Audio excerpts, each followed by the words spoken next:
اسلامی تاریخ 10 جمادی الاولیٰ۔ بسم اللہ الرحمن الرحیم۔ مدینہ منورہ کی چراگاہ پر حملہ۔ جب مسلمان اپنے دین و ایمان کی حفاظت کے لیے ہجرت کر کے مدینہ منورہ چلے گئے اور خوشگوار ماحول میں لوگوں کو اسلام کی دعوت دینی شروع کی، لوگ اسلام میں داخل ہونے لگے۔ چنانچہ مسلمانوں کی بڑھتی ہوئی تعداد کو دیکھ کر کفار مکہ اپنے لیے خطرہ محسوس کرنے لگے، تو مشرکین مکہ نے مدینے پر حملہ کرنے کے لیے جنگ کی تیاریاں شروع کر دی۔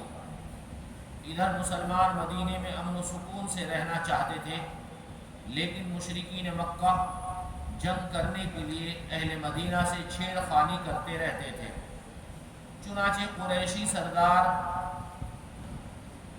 قرظ بن جابر فہری مدینہ منورہ کی چراگاہ پر حملہ کر کے 100 اونٹ لے بھاگا اور جنگ کی تیاری کے لیے مکہ کے تمام لوگوں نے سرمایہ لگا کر ایک تجارتی قافلہ ملک شام روانہ کیا تاکہ اس کے نفع سے جنگی ساز و سامان خرید کر مسلمانوں سے فیصلہ کن جنگ لڑ سکے۔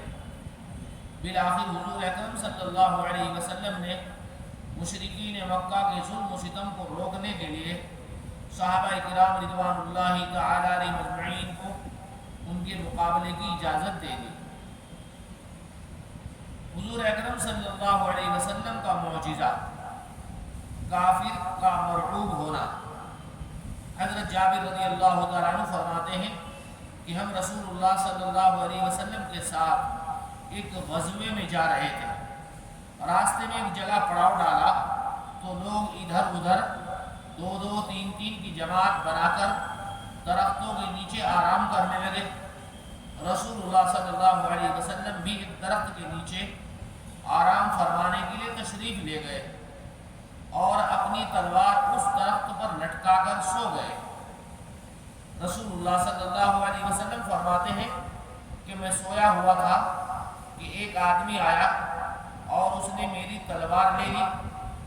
اچانک میں بیدار ہوا تو دیکھتا ہوں کہ وہ تلوار لیے میرے سر پر کھڑا ہے۔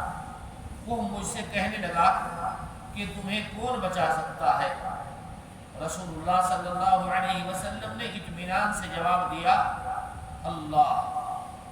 اس نے دوسری مرتبہ سوال کیا۔ رسول اللہ صلی اللہ علیہ وسلم نے اطمینان سے جواب دیا، اللہ۔ تو اس پر یہ اثر ہوا کہ اس نے تلوار نیام میں واپس رکھ دی اور آپ صلی اللہ علیہ وسلم کا کچھ نہ کر سکا۔ ایک فرض کے بارے میں، داڑھی رکھنا۔ رسول اللہ صلی اللہ علیہ وسلم نے فرمایا، مونچھوں کو کترواؤ اور داڑھی کو بڑھاؤ۔ داڑھی رکھنا شریعت اسلام میں واجب اور اسلامی شعار میں سے ہے، اس لیے تمام مسلمانوں کے لیے اس پر عمل کرنا انتہائی ضروری ہے۔ ایک سنت کے بارے میں، مغفرت کی دعا۔ اپنے پروردگار سے اس طرح مغفرت طلب کرنی چاہیے، ربی انی ظلمت نفسی فاغفر لی، اے میرے پروردگار میں نے اپنے اوپر بڑا ظلم کر رکھا ہے، لہذا میری مغفرت فرما دیجیے۔ ایک اہم عمل کی فضیلت، اچھے اور برے اخلاق کی مثال۔ رسول اللہ صلی اللہ علیہ وسلم نے فرمایا، اچھے اخلاق برائیوں کو اس طرح ختم کر دیتے ہیں جس طرح پانی برف کو پگھلا دیتا ہے، اور برے اخلاق اچھے کاموں کو اس طرح ختم کر دیتے ہیں جس طرح سرکہ شہد کو خراب کر دیتا ہے۔ ایک گناہ کے بارے میں، غیر اللہ کو معبود بنانا۔ قرآن کریم میں اللہ تعالیٰ فرماتے ہیں، ان لوگوں نے خدا تعالیٰ کو چھوڑ کر اور معبود بنا لیے اس امید پر کہ ان کی مدد کر دی جائے گی۔ وہ ان کی کچھ مدد نہیں کر سکتے، بلکہ وہ ان لوگوں کے حق میں فریق مخالف بن کر حاضر کیے جائیں گے۔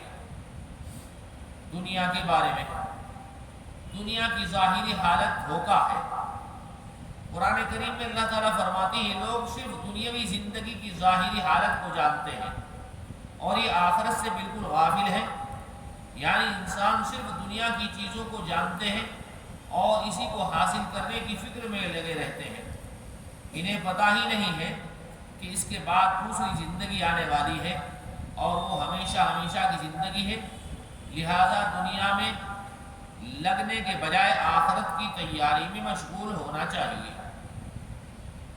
آخرت کے بارے میں زیادہ عمل کی تمنا، رسول اللہ صلی اللہ علیہ وسلم نے فرمایا اگر کوئی بندہ پیدائش کے دن سے موت آنے تک اللہ کی اطاعت میں چہرے کے بل گرا پڑا رہے تو وہ بھی قیامت کے دن اپنے سارے عمل کو حقیر سمجھے گا اور یہ تمنا کرے گا کہ اس کو دنیا کی طرف واپس کر دیا جائے تاکہ وہ اور زیادہ نیک اعمال لے کر آئے۔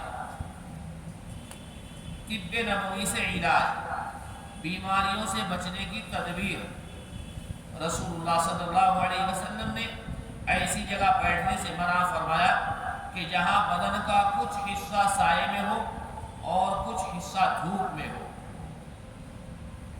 طبی اعتبار سے ایک ساتھ دھوپ اور سائے میں بیٹھنا صحت کے لیے نقصان دہ ہے۔ سبحان اللہ۔